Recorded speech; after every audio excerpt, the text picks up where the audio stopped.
ओम नमो नारायणी। जय महालक्ष्मी माता की। प्रिय भक्तगणों, आज मार्गशीर्ष मास के कृष्ण पक्ष की सप्तमी तिथि है और दिन गुरुवार है। आज के दिन से ही अगहन मास के महालक्ष्मी माता की गुरुवार व्रत की शुरुआत हो रही है। इस व्रत के विषय में पद्म पुराण में कहा गया है कि जो कोई भक्त हर वर्ष महालक्ष्मी जी का यह व्रत करेगा उसे सुख संपदा और धन का लाभ होगा। इस दिन भक्त जन माता लक्ष्मी की विधिवत पूजा अर्चना करते हैं और महालक्ष्मी व्रत कथा का पठन और श्रवण करते हैं तथा आज गुरुवार महालक्ष्मी व्रत में दही नहीं खानी चाहिए। दही खाने वाले के घर से माता लक्ष्मी चली जाती हैं। तो आइए भक्तजनों, बड़े ही प्रसन्न चित्त मन से माता महालक्ष्मी जी की व्रत कथा का श्रवण करते हैं। इसे श्रवण और पठन करने से दुख दारिद्र दूर हो जाते हैं। महालक्ष्मी माता की कृपा से मन की समस्त इच्छाएं पूरी होती हैं। तो इस कथा को पूरा अवश्य सुनिए। माता लक्ष्मी आपकी सभी मनोकामनाएं पूर्ण करें। श्री महालक्ष्मी माता के अनेक रूप तथा नाम है। भूतल में छाया, शक्ति, तृष्णा, शांति, जाति, लज्जा, श्रद्धा, कांति, वृत्ति, स्मृति, दया, दृष्टि, माता अधिष्ठात्री और लक्ष्मी के रूप में स्थित है। उन्हें हम प्रणाम करते हैं। कैलाश पर्वत पर पार्वती, क्षीर सागर में सिंधु कन्या, स्वर्ग में महालक्ष्मी, भूलोक में लक्ष्मी, ब्रह्मलोक में सावित्री, गोलोक में राधिका, वृंदावन में राजसवरी, चंदन वन में चंद्रा, चंपक वन में गिरजा, पद्म वन में पद्मा, मालविका वन में मालती, कुंदन वन में कुंती, केतकी वन में सुशीला, कंद वन में कंदमाला, राजप्रसाद में महालक्ष्मी और घर घर में गृह लक्ष्मी इस विभिन्न नामों से पहचानी जाती है। भारतवर्ष के सौराष्ट्र देश में द्वापर युग की यह कहानी है। सौराष्ट्र में उस समय भद्र सर्वा नाम के राजा थे। वे बड़े ही पराक्रमी राजा थे। 4 वेद, 6 शास्त्र, 18 पुराणों का ज्ञान था। उनकी रानी का नाम सूरत चंद्रिका था। रानी देखने में सुंदर और सुलक्षणा थी तथा पतिव्रता थी। उन दोनों को 7 पुत्र तथा उसके बाद एक कन्या का वरदान मिला था। कन्या का नाम श्याम बाला था।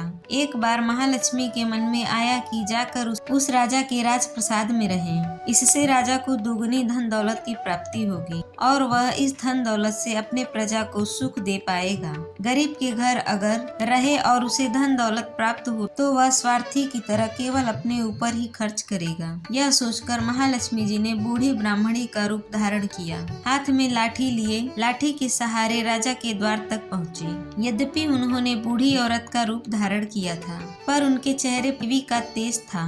उन्हें देखते ही एक दासी सामने आई। उसने उनका नाम, धाम, काम, मोक्ष पूछ डाला। वृद्ध ब्राह्मणी का रूप धारण किए हुए माता लक्ष्मी ने कहा, हे बालिके, मेरा नाम कमला है। मेरे पति का नाम भुवनेश्वर है। हम द्वारिका में रहते हैं। तुम्हारी रानी पिछले जन्म में एक वैश्य की पत्नी थी।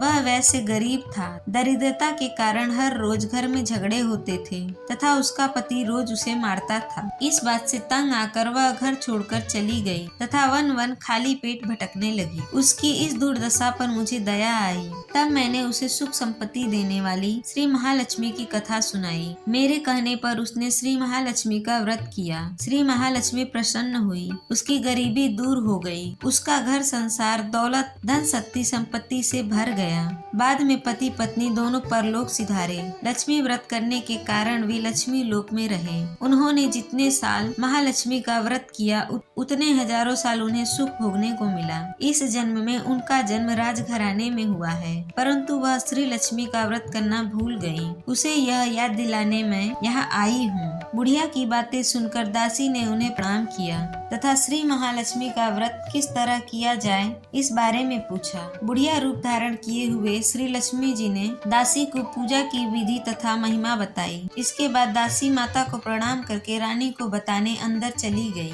राज वैभव में रहते हुए रानी को अपने ऐश्वर्य पर बड़ा ही घमंड हो गया था। संपत्ति तथा अधिकार की वजह से वह उन्मत्त हो गई थी। दासी द्वारा बताई गई बुढ़िया की बातें सुनकर वह आग बबूला होकर राजद्वार पर आकर बुढ़िया रूपी श्री महालक्ष्मी पर बरस पड़ी। उसे यह मालूम नहीं था कि महालक्ष्मी माता बुढ़िया का रूप धारण किए हुए द्वार पर आई है। प्रिय भक्तगणों, परंतु रानी का इस कदर रूखा बर्ताव तथा अपना अनादर देखकर माता लक्ष्मी वहाँ ठहरना ठीक न समझी। वे वहाँ से चल पड़ी। राह में उन्हें राजकुमारी श्याम बाला मिली। उन्होंने श्याम बाला को सारी बातें बतलाई। श्याम बाला ने अपनी ओर से श्री महालक्ष्मी माता से क्षमा मांगी। माता को उस पर दया आई। उन्होंने श्याम बाला को श्री महालक्ष्मी व्रत के बारे में बताया। उस दिन अगहन मार्गशीर्ष माह का पहला गुरुवार था। श्याम बाला ने परम श्रद्धा से श्री महालक्ष्मी का व्रत रखा।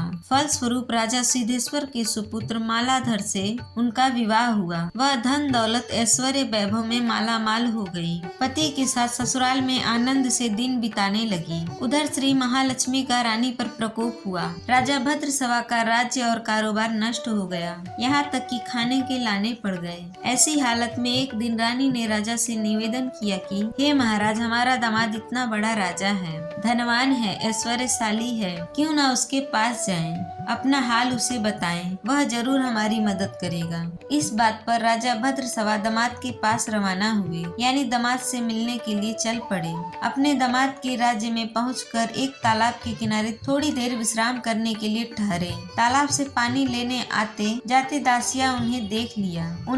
उन्होंने विनम्रता से उनकी पूछताछ की। जब उन्हें यह मालूम हुआ कि यह रानी श्याम बाला के पिता है, तो दौड़ते हुए जाकर उन्होंने रानी को सारी बात बताई। राजा ने दासी के साथ राज परिधान भेजकर बड़े ठाट से उनका स्वागत तथा आदर सत्कार किया, खान पान कराया। जब वे लौटने लगे तो सोने के मोहर से भरे घड़ा दिया। राजा भद्रसवा जब वापस लौटे तो उन्हें देखकर रानी सूरज चंद्रिका प्रसन्न हो गई। उन्होंने सोने की मोहरों से भरे घड़े का मुंह खोला, पर धन के बदले कोयले मिले। यह सब श्री महालक्ष्मी जी के प्रकोप से हुआ। इस प्रकार दुर्दशा में कई दिन बीत गए। इस बार रानी स्वयं अपनी कन्या के पास गई। वह दिन अगहन मास का अंतिम गुरुवार था। श्याम बाला ने श्री महालक्ष्मी का व्रत किया हुआ था। अपनी माता से भी व्रत करवाया।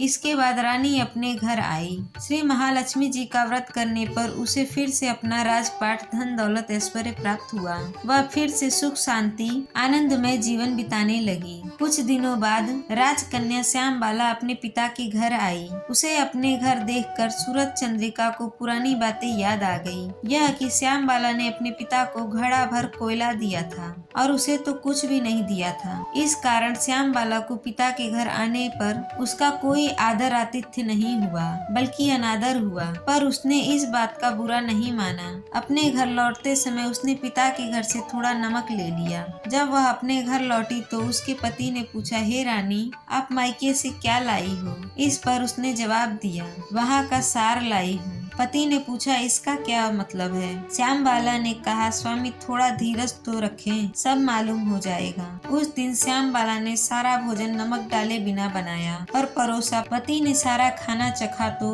खाना बिना नमक का था, इसीलिए स्वाद ना आया। फिर श्याम बाला ने थाली में नमक डाला, इससे सारा भोजन स्वादिष्ट लगने लगा। तब श्याम बाला ने पति से कहा, यही है वह मायके का लाया हुआ सार। पति को उसकी बात सही लगी। फिर वह दोनों हंसी मजाक करते हुए भोजन करने लगे। कहा जाता है कि इस तरह जो भी कोई श्रद्धा भाव से श्री महालक्ष्मी की पूजा करे तो उन्हें माता लक्ष्मी की कृपा प्राप्त होती है, सुख शांति समृद्धि प्राप्त होती है, सभी मनोकामनाएं पूर्ण हो जाती हैं। परंतु यह सब प्राप्त होने पर माता की पूजा को भूलना नहीं चाहिए। हर गुरुवार को व्रत का पाठ अवश्य करना चाहिए। इस प्रकार श्री महालक्ष्मी की महिमा भक्तों की मनोकामना पूर्ण करती है। तो बोलिए लक्ष्मी माता की जय।